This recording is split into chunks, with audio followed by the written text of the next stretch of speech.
welcome. Welcome to Miami Beach JCC. Welcome to our Pink Day and the last week of Breast Cancer Awareness Month.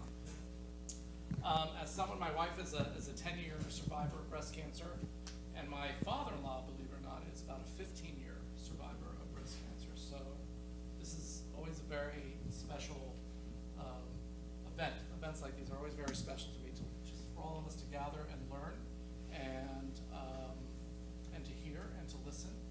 And I think, I'm hoping for the day, like Star Trek, when they just give you a pill and wave the magic wand and that's it. But that day has not arrived yet, and that's why we're here. If you just will indulge me also, in terms of the Miami Beach JCC, this is something that we are dedicated to doing, is to bringing the community together to learn. Not only, as you passed, you saw the art gallery, you passed our exercise room, which, we are here for the health and wellness and fitness of our community, but also to gather together and learn from each other and learn about things that are important to us, such as breast cancer, and how they affect the community. So I want to thank you all for coming. There's a lot I can tell you about other things that we do. My name is Danny Reed. I am the Director of Arts and Culture here at the Miami Beach JCC in adult programming. So this, as I said, this is part of what we do, as well as book events, films, special speakers, music. So if you have not come here before, I encourage you to do so and check us out, because we are here to serve the community. So before we continue with the program, I do want to introduce Deborah Litwack from Shasheret, one of the co-sponsors of this event and this evening. And so I do want to thank Shasheret and of course H3. And I know I always pronounce your name wrong, but Jania. Thank you so much for being the catalyst for this event as well. So please, ladies and gentlemen, thank you so much. Thank you. Deborah. Thank you. Thank you, Danny. Thank you, Jania, for really partnering with Shasheret on this event. Jania was she has the program, and Danny has the space, and it was like, if you know the term shidduch, it's a match made. So we're excited for tonight's program. I am Deborah Litwack, Florida Program Coordinator for Shasheret. October's Breast Cancer Awareness Month, it is here, and you see pink everywhere. Bright pink reminders of breast cancer's prevalence in our community. 1 in 8 women in their lifetime will be diagnosed. Shasheret is the Jewish breast and ovarian cancer community, and you wonder, why do we need a Jewish breast and ovarian cancer community? There are so many great organizations, nationally, locally, focused on breast cancer. The reason is twofold.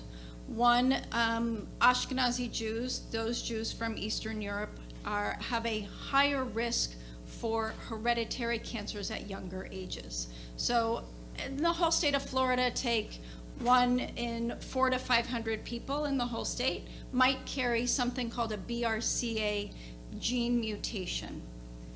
In the Ashkenazi Jewish community, it's 1 in 40. So Jews in this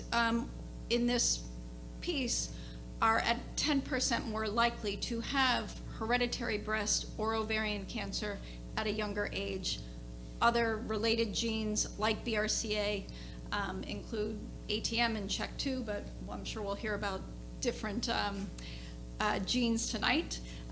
So we educate about these risks at Shasheret, but we also do culturally competent cancer care for those who face these either breast cancer, ovarian cancer, or even advanced cancers, and those at increased genetic risk. So we are a support services organization.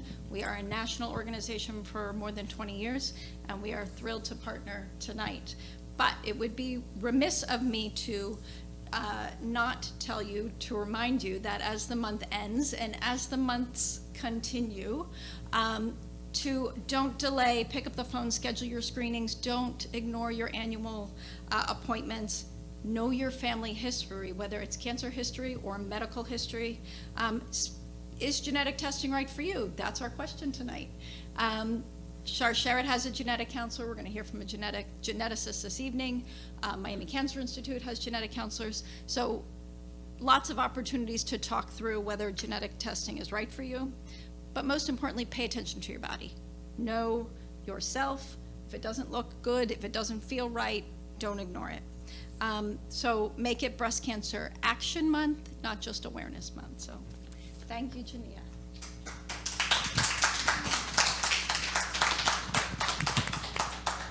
Thank you, Deborah.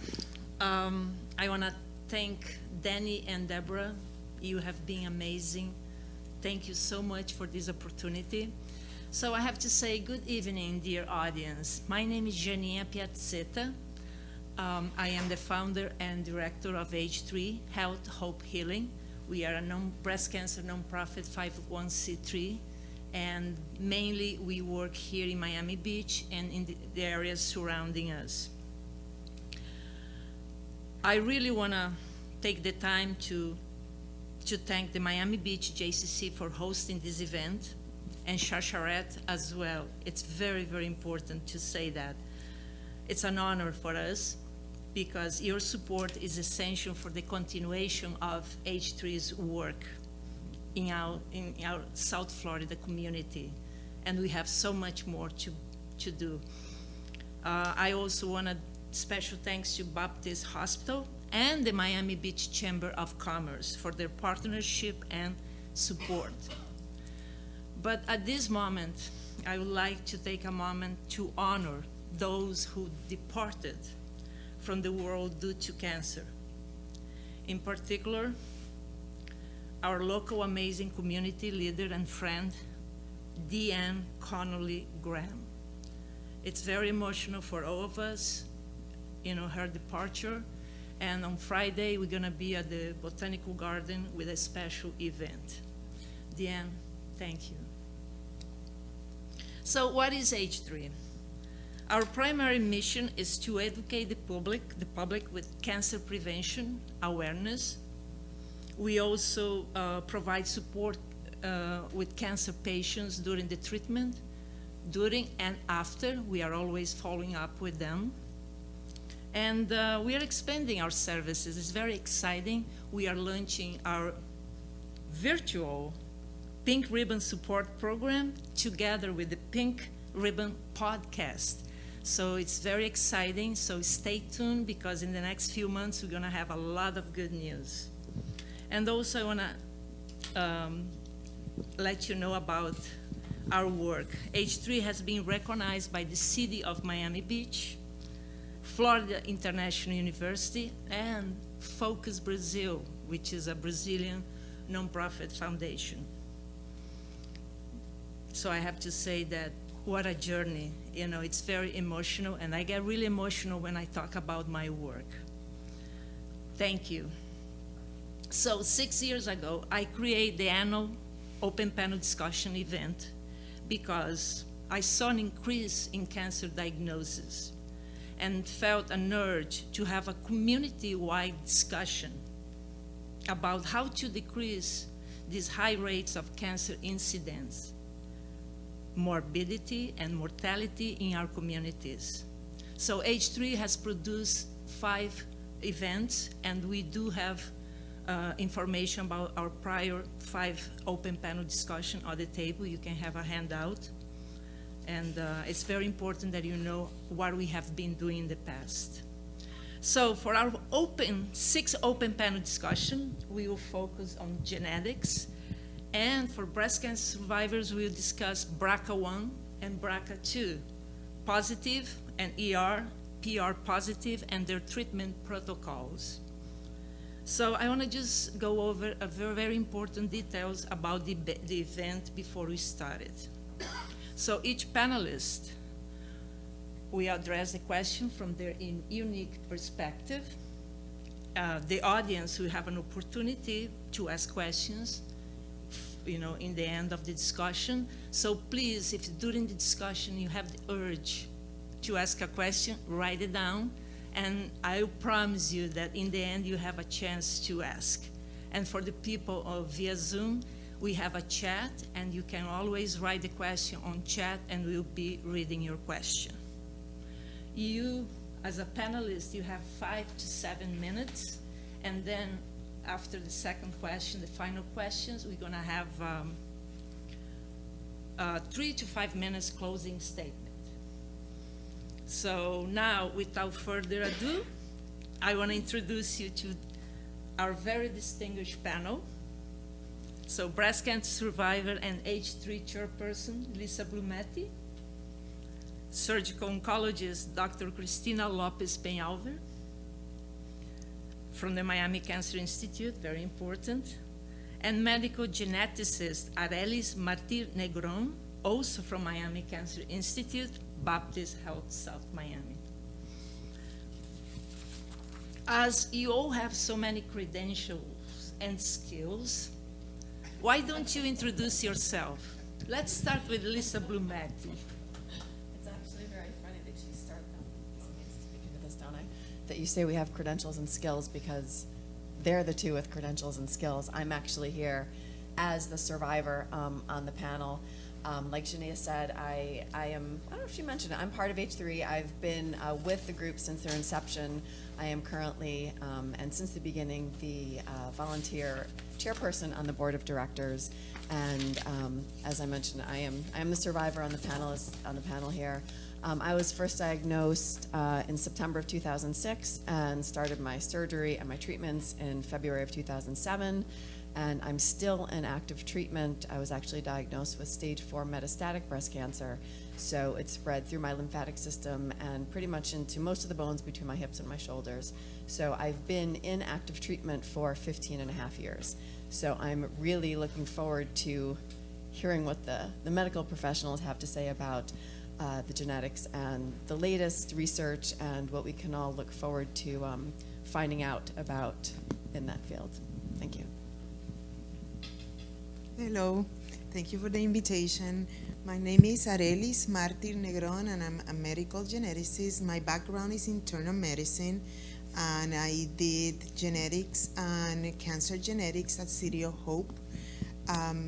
Now in the current work, I'm the medical director of clinical genetics, and we have genetic counselors, and we serve the entire MCI. We see patients with breast cancer, but with other conditions, and they mentioned breast, they mentioned ovarian, but the BRCA1 and 2 mutations are also associated with other cancers. And I usually see the patients to discuss test results, and I'm here available for any questions you may have.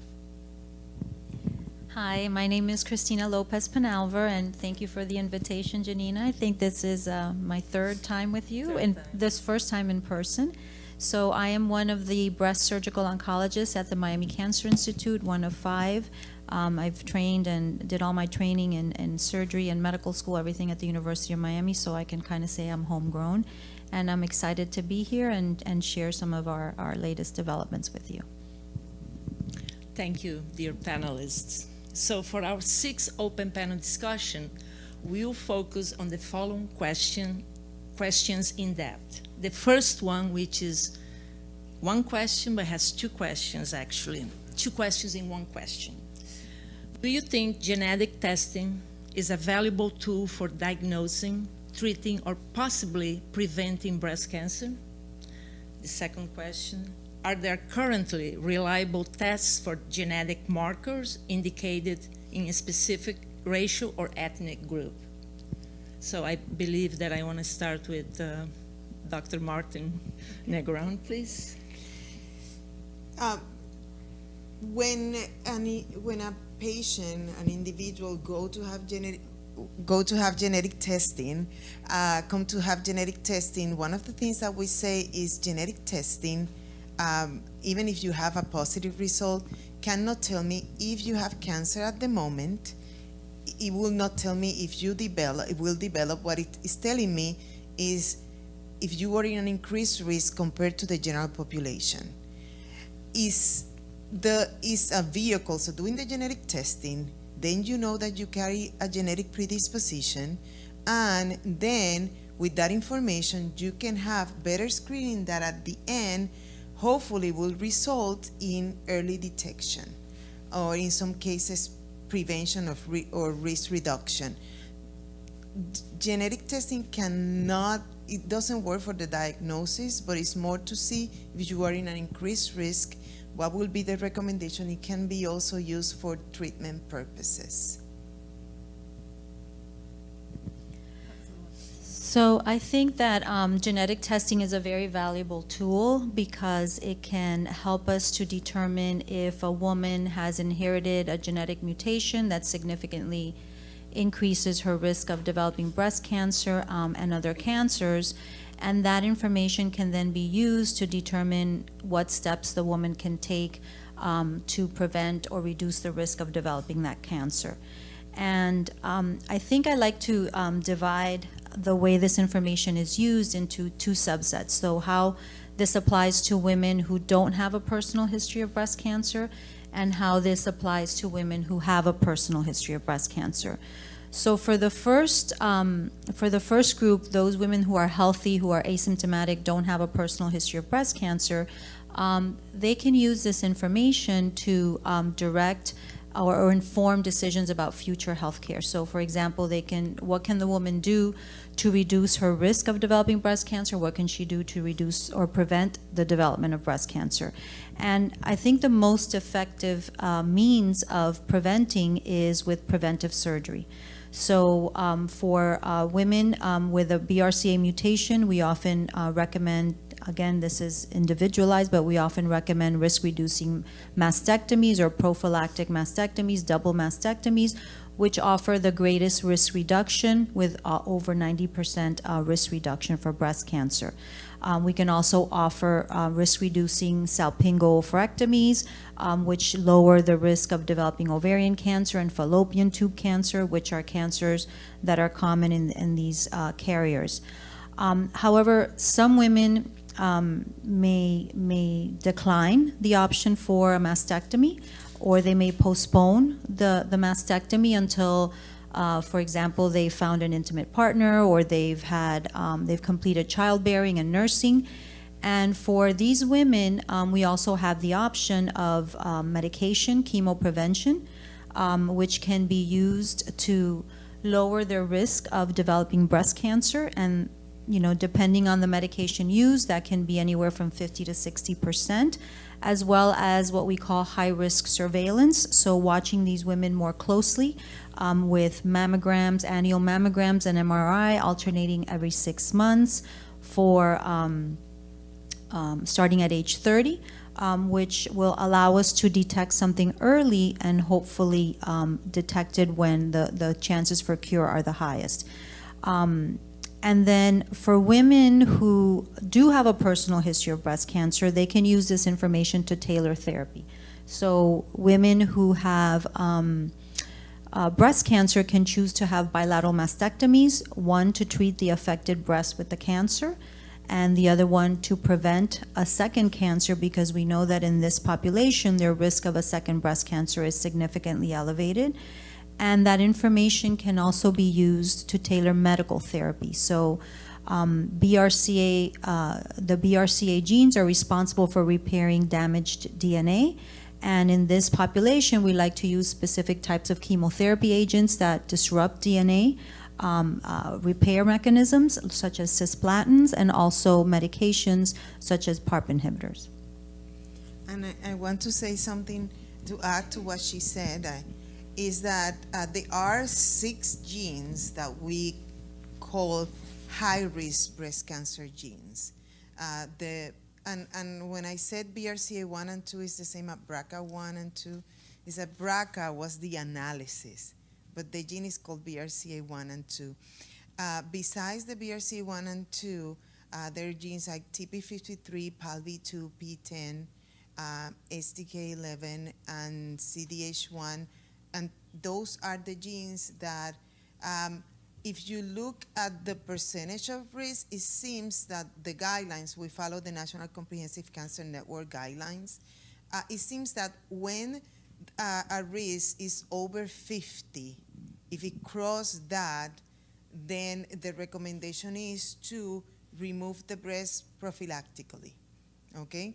So we have, and it doesn't have to be 50 plus. We have genes that have 30, 20 to 60%. The BRCA1 and BRCA2 are more than 60%. So those are the ones that when there is a pathogenic mutation, we will say this is the recommendation. Prophylactic mastectomy is an option. You can always do mammograms alternated with MRIs as screening, but these are the ones that we recommend the consideration of removing the breast prophylactically. When we talk about somebody, when we see somebody who comes and already have cancer, there are other genes that in the guidelines said that there is insufficient evidence, and even when somebody doesn't carry it, is unaffected.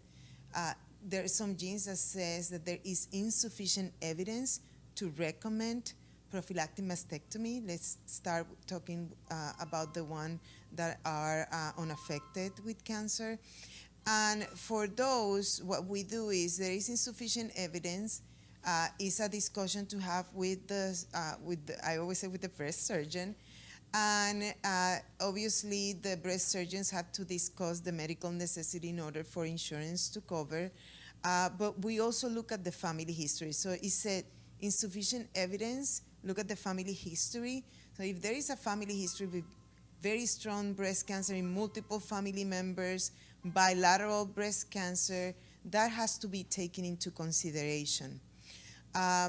When we have somebody who already has cancer and they come to see us for surgical decisions to determine if a lumpectomy versus bilateral mastectomy is a mastectomy is an option, or a bilateral mastectomy, obviously if there is a mutation, looking for the possibility, what is the risk for a second breast cancer. For BRCA1 and BRCA2, those are the two genes that we have clear numbers, and it took 20 plus years to have those numbers. What is the risk of a second breast cancer? And having that information, knowing that the risk is high, for BRCA1 is 40%, for BRCA2, if we round it off, is 27, I said 30 to make it easier. The risk is enough that there is a point of deciding to have a bilateral mastectomy. But if I see a patient who carries a mutation but is in one of those genes that we don't have the data about what is the risk for a second breast cancer, since the patient is going to have surgery, I have to discuss. So this is what is going to happen. If you have the surgery, because you carry a mutation, if you decide to do the lumpectomy or mastectomy, depending how big is the cancer, they will need to have, as a follow-up, screening with mammograms alternated with MRI forever. And that becomes, I would say that 90% of the patients will not like that. They don't like to, after you have the experience of learning that you have cancer, to think that you have to go every 6 months to have to be checked. Many decide to have a bilateral mastectomy, even when in the guidelines there is no clear recommendations to remove the other breast. So there is the guidelines, and there is many things that goes with each patient. Each patient is very different, and you have to take that into consideration. And I always send the patients back to the doctor to discuss that. So I don't know what it goes with that discussion, in that discussion. Well, I think it's an important point that you brought up, because I think it's easier for patients who have a personal history of breast cancer to make the decision about bilateral mastectomies than patients who don't have a history of cancer and have just been tested because a relative was found to be positive. So they're young, they're healthy, they feel well, they don't really understand what all of this means, and it's a little harder for those patients to choose preventive surgery than for someone who has a known genetic mutation, be it a BRCA1, a high-risk mutation, or a moderate-risk mutation, because of the reasons that Arelis just mentioned, that, you know, they've already gone through treatment, they don't want to go through treatment again, they don't want to go every 6 months to get imaging, they don't want, you know, and have to worry, the anxiety about worrying if something new is going to pop up. So those women generally tend to choose bilateral surgery. Lisa, do you want to say anything about it, please? sitting up here with two doctors, I feel woefully unqualified to rig this question. So as the survivor, I will just share with you my personal experience with BRCA1 and BRCA2 because, like I mentioned, I was diagnosed about 16 years ago. And at the time, the genetic testing was still kind of on the newer side. I believe at that time there was one lab in the whole country, and they were in Utah, I think, and they were the only ones. Yeah. Yes. There's probably more doing it now. Yes. Lots Yeah, more. a lot more. So back when I had the testing done, there was one.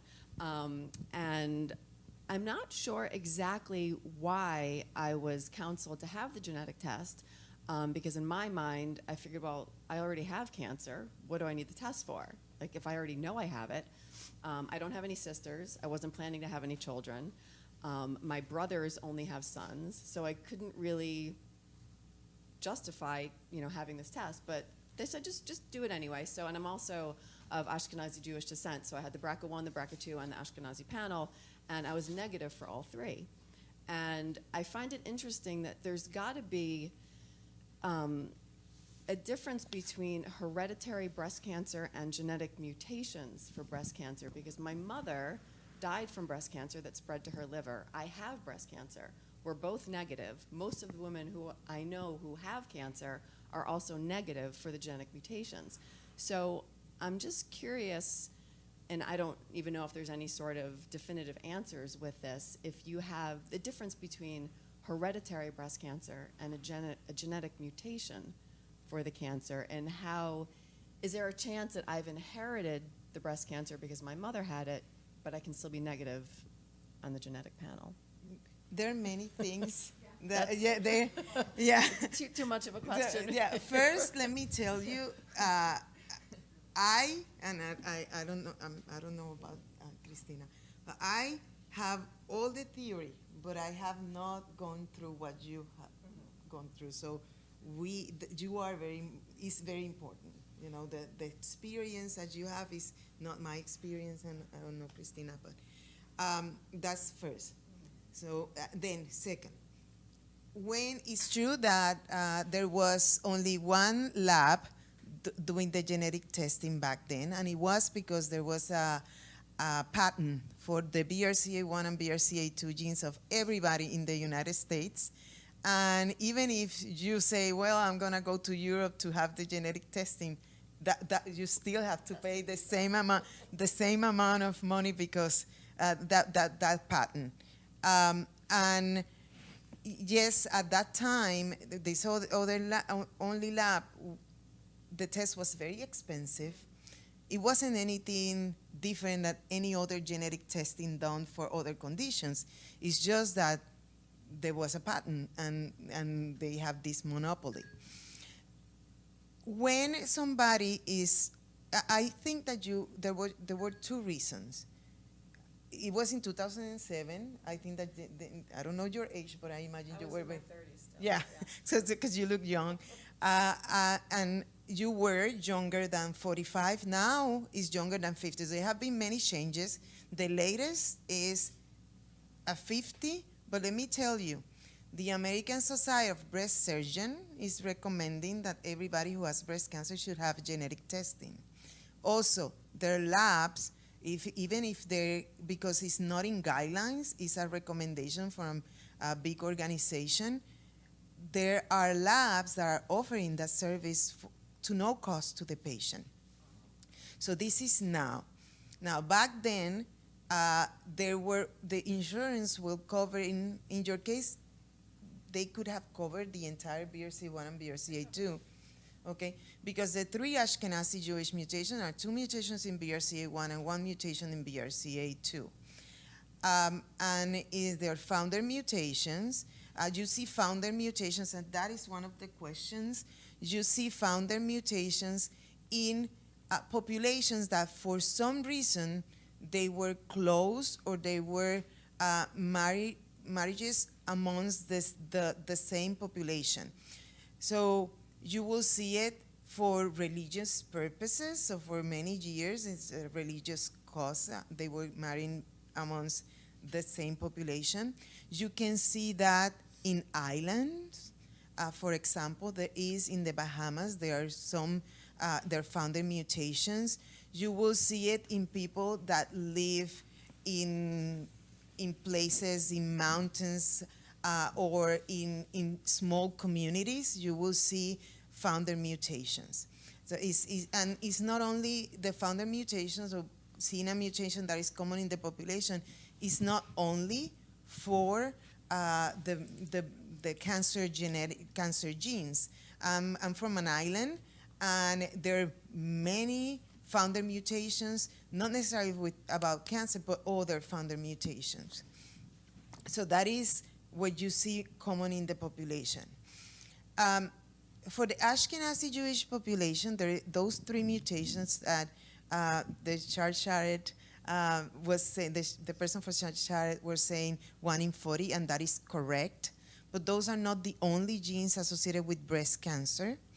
And also it's recommended to check the entire mutation. Yes, 95% of the mutations in the BRC in the Ashkenazi Jewish population are those 3 in the 95%, but there still could be other mutations in the gene that are not one of the founder mutations. Also, you could be of Ashkenazi Jewish descent, but then also have some Sephardic. And for the Sephardic, there is not the 3 Ashkenazi Jewish mutations. You can find other mutations. Something very important, the second most common mutation in the Mexican population is an Ashkenazi Jewish mutation.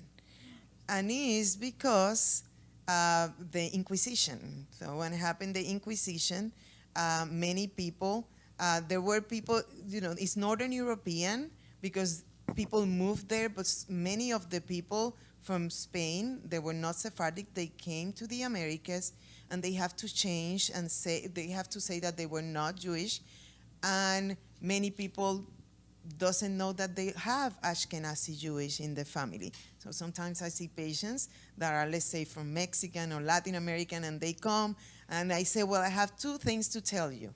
You carry a mutation, and you are of Ashkenazi Jewish descent. So that is something that had happened to me many times. And there are other genes associated with breast cancer. Those are not the only one. So to answer your question, if you haven't had any genetic testing, or only that one from 2007, that is incomplete. You need more testing. Why would I need more testing? Like, to what end? I mean, I'm still in treatment. I've already had surgery. I'm not having children. I don't have any sisters. My mother's already passed. So I guess I'm just wondering, to what end? What's the point? What would be the reason for me to have genetic testing? And that is a very good question, because these are syndromes, and they're associated to more than one cancer. So it's possible that, first, that will explain. So you say, there is my mom and I, could it be possible that there is, what could be the explanation? Well, we have the hereditary cancers and we have the familial cancers. The familial, in the past, we used to say 5% of the cancers are associated with a genetic predisposition. Now, it's 10 to 15%. Why?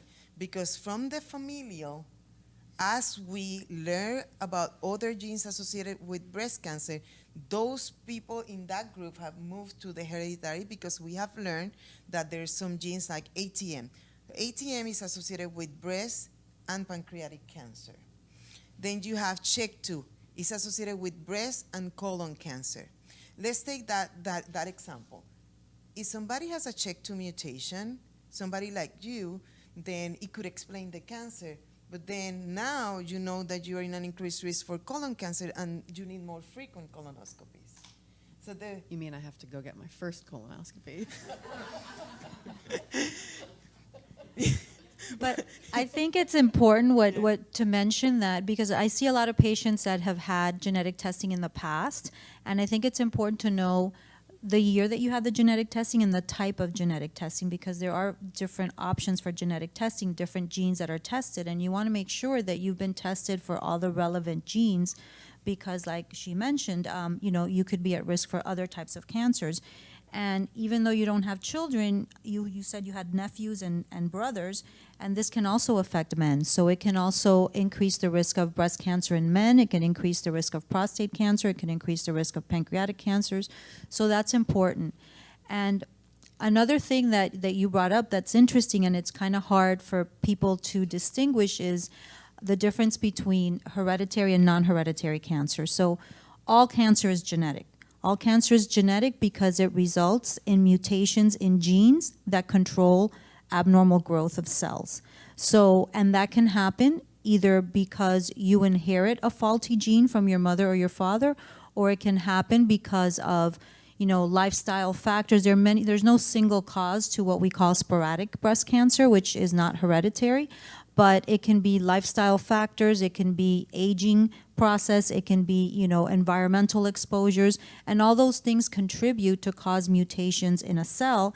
And over time, as those mutations accumulate, eventually it knocks out your two normal genes that you were born with, and you develop a cancer. So all cancer is genetic, but not all cancer is hereditary. So on that note, you know, we have the Afro-American women. That is a disparity of breast cancer. We cannot hear you. You must be open. Can you hear me now? All right. I'm sorry. So I was saying the Afro-American women are having a disparity of breast cancer diagnosis.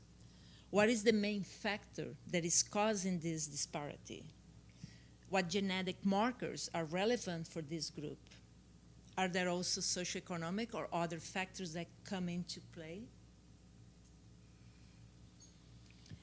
So African American women are less likely to develop breast cancer than white women. So about 4% less likely to, the incidence is 4% less, but they're more likely to die of this disease, about 40% chance more likely. And it's not, the causes for the disparity, I think, are multifactorial. Some of it could be due to lack of access to good care, lack of screening, lack of access to you know, equivalent treatment options. But in terms of genetics, you want to comment on that, Adelis? Well, there is also something that the triple negative breast cancer is also more common in the African American population. So I see all of them because everybody who has triple negative breast cancer should have genetic testing. But we established that every woman with breast cancer should have genetic testing. And that tend to be more aggressive, and it has to be treated with chemo. And that is one of the reason we have to take that into consideration. Something else is that I have had cases that I see patients that come to see genetics, and remember, there was many bad things that were done in the African American population in terms of research, and it's very, you can understand why sometimes they don't feel comfortable participating in research and even being tested. And in some cases, the patient, although I would say this was more common 10 years ago, I think that more people are aware about genetic testing, but I had cases in the past like that. So we have to take that into consideration. But also, very important is that many in the population tend to have a cancer that is more aggressive than that white. And I don't know if you agree with that. Yes, I mean, there is definitely a higher incidence of triple negative breast cancers. And I think a lot of it is due to they don't get screened the same way. They don't have access to screening, whether that's because of a socioeconomic reason or insurance reason, or lack of education, but they don't get screened as often. And when it's detected, they're not usually treated the same as white women, and those are some of the factors that lead to that disparity. So that's why it's so important, you know, with these events that we have, to reach everyone in our community, because, you know, this is all about education and awareness, because the sooner that we're able to detect something, the more options that are available for women, and the higher the chances of cure. And when we talk about diversity, we talk about diversity, that we need more people, we need more diversity. We need more diversity in the genetics data. And that is very important, because when I see a patient and there are 3 possible results in genetic testing. Positive or pathogenic means that you were born with a genetic predisposition. Negative means that no mutation was detected, but we give recommendation based on family history because, like I said, family history is very important. And third is an inconclusive. There is a change, but we don't know if that change is suspected to cause problems because we haven't seen it in enough individuals. I call it negative until proven otherwise because really, in the majority of cases, are benign changes. But what happened? When they're comparing these results, they're comparing to the data that have been the different registry, and the majority are Northern European and Ashkenazi Jewish. What happened? In my clinic, I have a high numbers of variant of uncertain significance because maybe I serve 80% of Latin American population, and this type of testing is not happening in Latin America. So we really need diversity, and the same with any population that is not Northern European and Ashkenazi Jewish, I will have higher numbers of inconclusive. And inconclusive could be a common change in that particular population. But again, if more people doesn't get tested, the diversity, if more people, and is being tested also participating in research.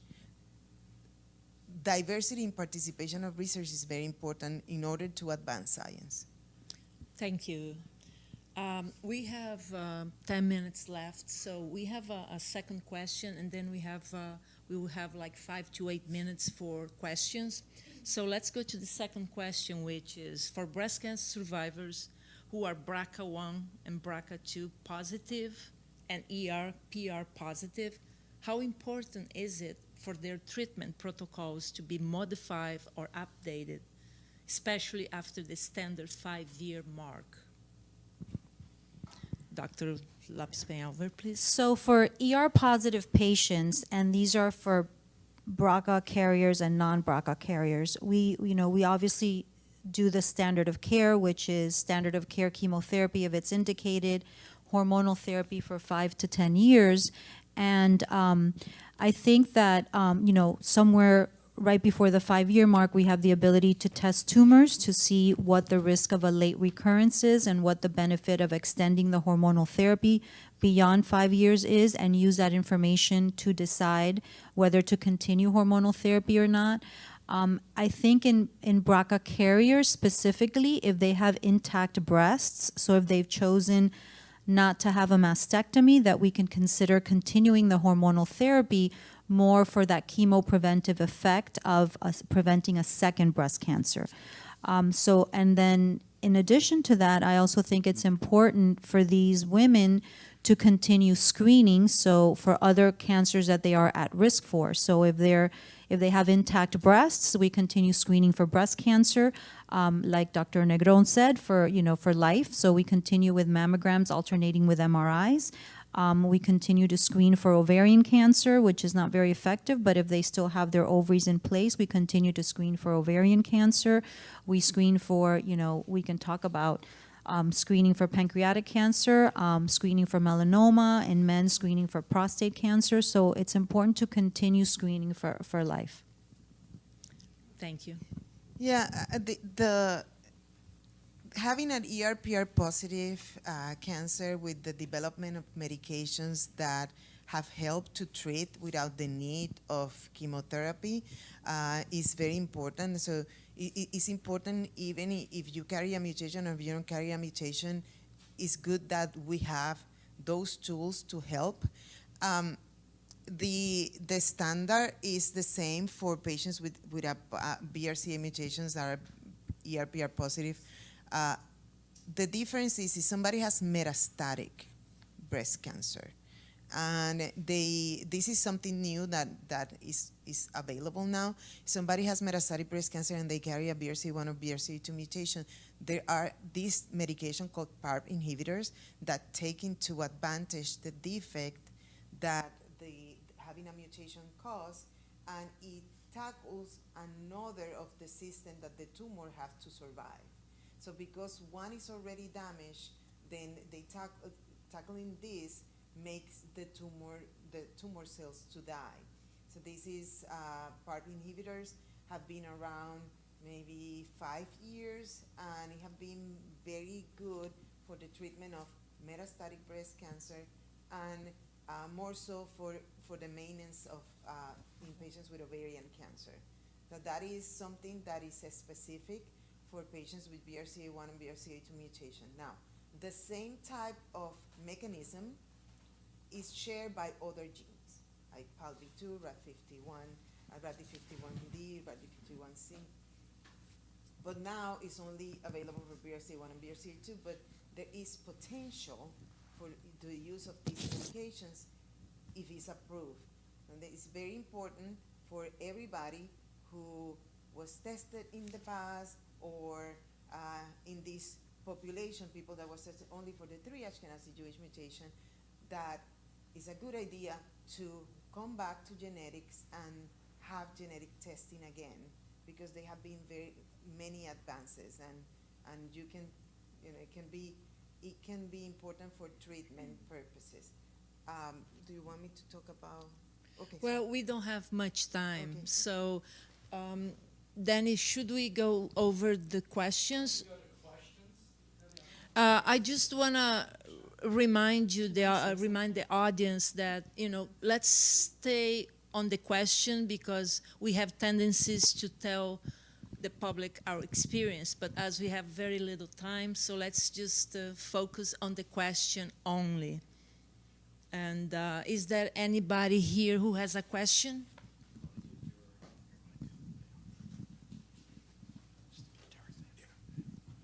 It's a question and a comment. As a 2-time cancer survivor, number one, congratulations, and you do have a lot of merit because you've been living through it. So don't ever say that again, seriously. Don't ever say that you don't have merit to be there. Oh, no. I'm a 2-time cancer survivor. I said I'm Yeah. woefully unqualified. Oh, from no, a you're very scientific qualified. standpoint. You've been living through it. I sit on panels with doctors all the time. I'm the only non-doctor, and I've learned I'm an immature teratoma, 3 days to live. So I will tell you that. My question and kind of a comment also is about thinking about when you were talking about the different, having more. Most of it is cultural, right? We don't have the culture I'm from Puerto Rico, but then you look at Latin culture, African American, there is a hesitancy to get tested, right?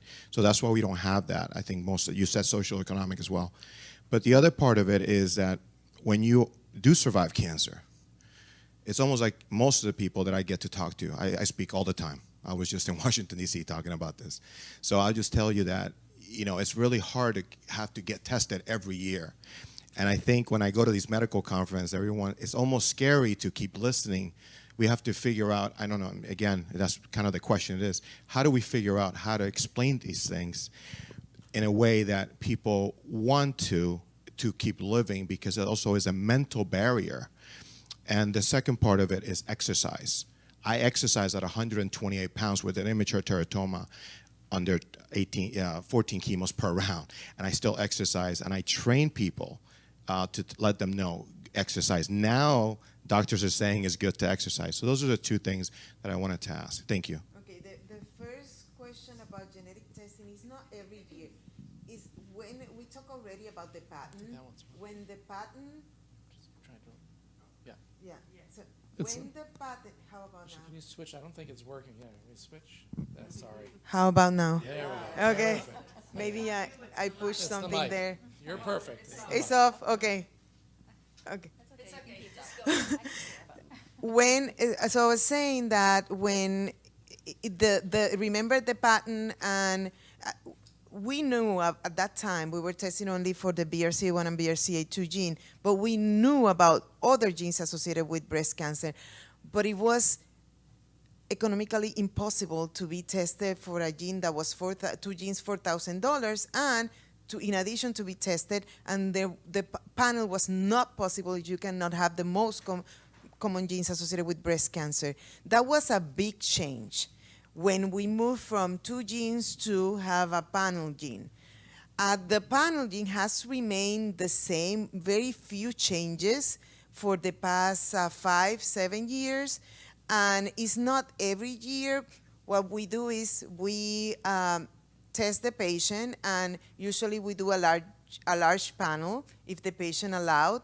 And in that panel, we're testing also for genes that we believe are associated with breast cancer, those who we know and those who are believed. So those are the ones that will make it to the guidelines. It's not every year, but for people that were tested in the 2013, before 2013, it's a good idea to come back and get retested. And you can talk about the lifestyle modifications. So I just want to reiterate, and I actually saw a patient today who had breast cancer in 2003, had never been tested. She has no evidence of disease. She completed her treatment, her surgery, her chemotherapy, and just got tested because her gynecologist decided last week that, or a couple weeks ago, that he was going to test her because she developed breast cancer at a young age and she came out with a BRCA1 mutation. So it's important to know that just because you've had breast cancer in the past, it's important to know when you got tested and what type of testing you had, because it's not every year that we recommend genetic testing, but whenever there's a change and there's an update and new genes are discovered and they're added to the panel, those are things that you haven't been tested for. So if you're at risk for those particular genes and those mutations that increase the type of cancer that you have, then you may need to get additional testing. And then the second part, exercise. So other than, medical therapies that lower risks of developing breast cancer, other than surgery, medication, there are certain lifestyle modifications that we encourage specifically for breast cancer patients to lower the risk of developing breast cancer or having a breast cancer recurrence.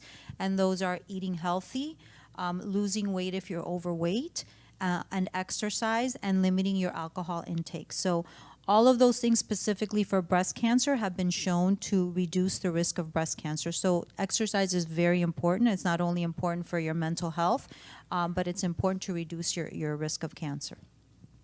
Can I add something to that? Absolutely. So I agree with that 100%. It's totally lifestyle. And I honestly think one of the only reasons I'm still alive today is because I only eat organic produce. And I know people think it's ridiculous, and I've had people say to me, well, I can't afford to eat organic. And I say, well, I can't afford not to.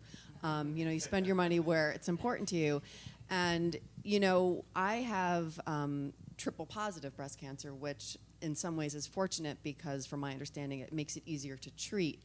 I'm ER/PR positive, I'm HER2 positive, and I'm still in treatment. I've had no progression of disease in 15 years. At stage 4, and I also haven't changed my treatment protocol at all because it's still working. I've actually taken myself off of 2 drugs, but from my understanding, a lot of plants, fruits, vegetables, produce, the pesticides and the herbicides they use are so full of endocrine disruptors that I think that really contributes to a lot of the breast cancers we're seeing, and possibly other hormone-related cancers that people don't really take into account how important it is, what you put in your body. And not just that, but your skin is your biggest organ. So what you put on your body is also important. If you're slathering your body up with all sorts of, chemicals and filling your body with chemicals, it's not going to produce good results in the end. That's my opinion. Wilasu, please, would you describe the test? What is the test? What we expect to go through getting the test? And where would we go to get it?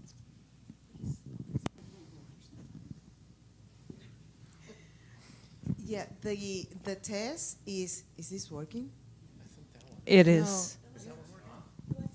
Can you hear well? Okay. Also, these are like Yeah, omnidirectional. better. Thank you, Yeah, thank you. Now, yeah. The test is, it could be saliva, although I prefer blood. The reason I prefer blood is there have been many changes in genetic testing, and I want to say something very important. If somebody has to pay out of pocket for genetic testing, it's $250. Okay, it's not $4,000 anymore. But in the majority of cases, this is covered by insurance. And also, there are programs that the lab offers, and in many cases, the patient doesn't pay. It's a blood test. It's saliva or blood. I prefer blood because we are doing DNA and RNA. So the DNA is what is in the nucleus, and the RNA is really the one working hard. It's the middleman. It goes to the nucleus, remove information, and that information is used to make a protein. The purpose of a gene is to make a protein. So having the RNA can help to reduce, depending on the mutation, the numbers of variant of uncertain significance, and we don't want that, right? The test is, before we do pre-testing counseling, we discuss what to expect and what not to expect from genetic testing. And also we identify if you are the best person to test or there is somebody else that is a better person to test. We see what are the cancers in the family, and we recommend what are the genes that need to be tested, and we talk about cancer panels. Testing happen. It takes approximately, depending, if somebody is making surgical decisions, we can have the high-risk breast cancer and some of the moderately increased risk cancers, we can have it 7 to 10 days. Yes. And I have been telling to patients in the past 3 to 6 months to have genetic testing, so this is very, very fast. And the remaining of the genes we receive after, but we provide the information to the surgeon, the information of the genes, so they can start the process of surgical planning. When we have the results, we discuss in detail. So that is the process. Pre and post, ideally. You can find places that do the testing without explaining, but I have noticed that would you explain, and it's not just me, it's in every organization, and it's recommended by the NCCN guidelines, is that it can reduce the level of stress. It can help when you go and see the patient in the next visit, is you do a summary, and all the information is better taken. And then since when you see the patient in the pre-testing, you explain some of the things that if you carry a mutation, what will be your changes, is less scary. And that is the process. You go to, okay, so you go to Miami Cancer Institute, but you don't need to go, because maybe the only good thing about COVID is that we do telehealth, and it's still allowed by insurance. As long as the insurance allowed, we can do telehealth. And I was doing telehealth before telehealth was cool. When I was in California, and we were serving a community that we did the service for free, and this is why we could do telehealth. Cancer genetics is perfect with telehealth. We don't do a lot of clinical examination, and if there is a need, we will follow in the follow-up, we do the clinical the physical examination. But we discuss in telehealth, and we do the test results, and the lab will send people to do the blood draw at home. So there is no excuse. Great. Do we have time for one more question? Okay, Ora. I'll come to you. Thank you, Ora. I have a question. Right there. 1, 2, 3, testing. Okay. So this is perhaps not related. I'm not 100% sure, but I'm going to try. I already have CLL since 2014. Okay, so that's, I got nervous. That's blood cancer. And so in the last 6 years, I've been on different chemo pills. And the last chemo pill apparently has worried my oncologist that it caused me breast cancer. So I received a mammogram. And after I received the mammogram, I was told that now I have to have a biopsy, which meant that I would have a titanium placed in my breast. I refused the titanium because I just felt that it didn't make sense that if I already have cancer in my blood, that I should put a titanium in my breast. So I stopped. Now, I'm at that point right now, and I was just wondering, will it help me at all to get a DNA test, a genetic testing? Because I'm just not going to do it. Also, because one more sentence, I was traumatized in the 80s, where I was actually laying there on the bed, about to get my left breast removed, cut off, boom. And the last moment, my friend came in and said, but you didn't have a second opinion, and took me to UCLA, and they did a, what is that called again? The needle, they put the needle. Biopsy, It's not a biopsy, it's a fine needle, aspiration. aspiration. And said, oh my goodness, you have so much milk ducts, and I do still, I know. I mean, I breastfed both of my sons for 3 years each, and I know I still have it there. So, is there any other way? Thank you. So, Thank you, Autumn. So first of all, genetic testing doesn't substitute screening, mammographies. That's, for the last 50 years, mammography has been the gold standard for screening. Most biopsies do not result in cancer, so most abnormalities are not cancer. However, when we do a biopsy, which is typically a core biopsy with a needle, we do insert a metallic titanium clip. Titanium is inert. It causes no problems. The clip is so small, you can't see it with your eye. But it is visible mammographically, so if it ends up being a benign biopsy, that area can be addressed in future mammograms more carefully, because it directs the radiologist's eye to that area since a biopsy has been performed. If it ends up being a cancer, and it was a small lesion to begin with, it serves as a marker for the surgeon to be able to know where the cancer was. So there is no other way to diagnose a breast cancer other than a biopsy. So there are imaging modalities that can be suggestive of cancer, but the only definitive way to diagnose it is with a biopsy. And a metal clip, a titanium clip, will not cause any problems. It's MRI compatible, so it doesn't interfere with any future imaging. And you can have a biopsy and not have a clip placed if you choose not to have a clip, but it's not good practice. And I have to say something very quick. Because it's chronic lymphocytic leukemia, when we do genetic testing, I mentioned blood, I mentioned saliva. I did not mention that we need to do, when there is active leukemia or bone marrow transplant, we need to do a skin biopsy. We cannot do blood, we cannot do saliva, because there's going to be a lot of mutations, and we need to make sure that what we found is really in every cell of the body and not just in the blood. Wow, thank you. Well, wow, and I bet you, I mean, now is not the time, but Lisa, correct? So, I bet you we could have a whole panel of just breast cancer survivors to talk about how they navigate the system. Because I just want to even give you the last word. I don't know if you have a couple minutes or a minute comment. Just, you said you've had cancer actively for the last 15 years.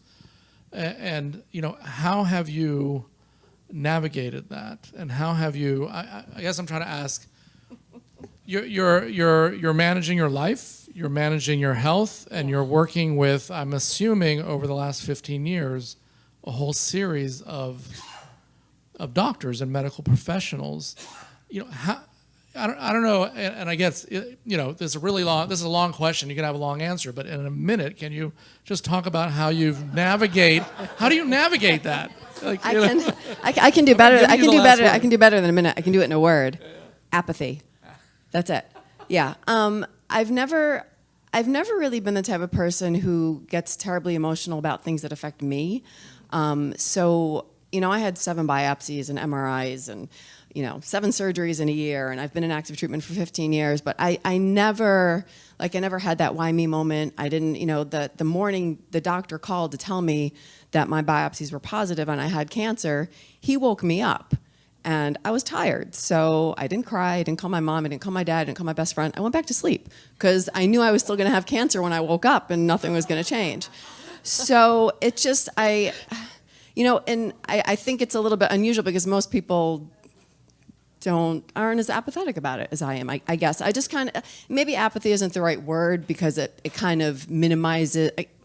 I don't know. Maybe it minimizes how impactful this really should be in my life, but I didn't want it to define who I was or what I did, and nothing in my life really changed except that, I have to go to the cancer center every 3 weeks and get my peripheral IV hooked up, and I've got to have an injection in my stomach, and it kind of throws a curveball into my life, but it hasn't really ruined anything, and I kind of feel like every single day I leave my house, I see someone I wouldn't want to trade places with, and as long as that keeps happening, I can keep leaving the house, And it's true. And it's funny, we're talking about genetics and how things have changed over the years, and I'm just curious. And you talk about needing more diversity and having more data.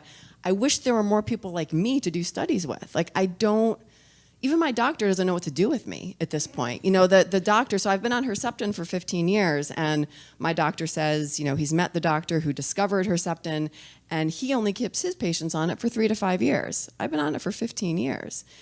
So with like I said, no progression of disease, no change in treatment protocol, and I'm curious, maybe even from a genetic standpoint, like, what's going on in my body that's keeping this machine running with all this, the drugs and the time and everything. So I know it's been longer than a minute, but that's what I have to say.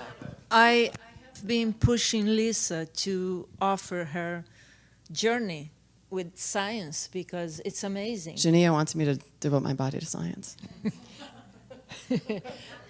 No. But it's amazing, her journey, and that's why she's on the panel, and she's the chairperson of H3, and she's my good friend. She's my hero, so. Well, listen, I want to thank you, Gina, for bringing this to the Miami Beach JCC, and thank you to this wonderful panel. Everybody who is in Zoom land, thank you so much for joining us tonight, and for everybody else who came here. This has been an educational evening, I hope, for all of us, and an enlightening evening as well. So I want to thank you all, and wherever if you're healthy, if you're sick, or if you're an out of shape, schleppy middle-aged guy like me, I wish you all well, and I think it's a lesson for all of us to be aware of who we are and take care of ourselves and our loved ones as well. So thank you all for joining us. Listen, before we leave, in the back, we do have plenty of material from Sharsheret, from H3, and from the JCC if you want to find out more about all of our organizations. Thank you all so much also to Baptist Health and the Miami Cancer Institute. And Thank I you want all to so say much. something as well. And to the Miami Beach Chamber of Commerce. And if there's any last words from you. I want to thank you. This panel it's amazing. You came here, you kind of share your expertise, your experience, your knowledge with us. You took your time to share with us, so thank you very much. And I want to let you know that it was a pleasure to be the moderator of this significant event. And I want to thank you again. I want to thank JCC, you, Danny. Thank you, Deborah from Sharsheret. Thank you very, very much. And stay tuned because we have so many things, great things coming for H3. It's exciting. So good evening and thank you. Good night, everybody.